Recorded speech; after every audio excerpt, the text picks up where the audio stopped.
हे जड जाईल असं थेट आव्हान त्यांनी फडणवीसांना दिलंय। तर जालन्याच्या भांबेरी गावातून आता अंतरवाली सराटीकडे पुन्हा एकदा जरांगे पाटील हे जात आहेत आणि तसंच इतरही आंदोलकांना जालन्याकडे अंतरवाली सराटी गावात येण्याचं आवाहन त्यांच्याकडून करण्यात आलेलं आहे। संचारबंदी लागू करण्यात आल्यामुळे त्यांच्याकडून हा निर्णय घेण्यात आलाय। अंबडमध्ये सध्या संचारबंदी लागू करण्याचं कारण काय असा सवाल त्यांच्याकडून उपस्थित करण्यात आला।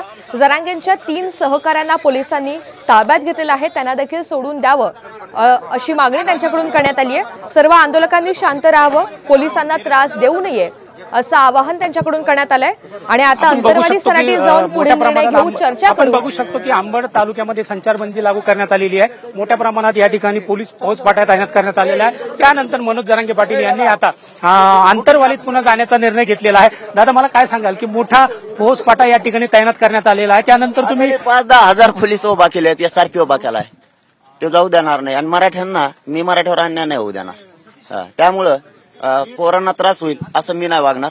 आम्ही ठरवून दिशा ठरवू।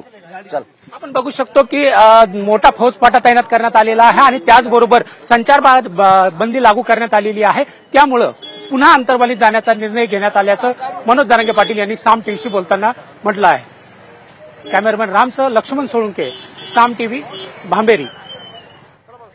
मराठ्यांवर अन्याय होऊ देणार नाही, चर्चा करून पुढील निर्णय घेऊ अशी भावना साम टीव्हीशी बोलताना जरांगे पाटलांनी व्यक्त केलेली आहे। अंतरवाली सराटीमध्ये आता बैठक घेऊन पुढील निर्णय घेण्यात येईल असंही जरांगे पाटील यांनी साम टीव्हीशी बोलताना सांगितलंय।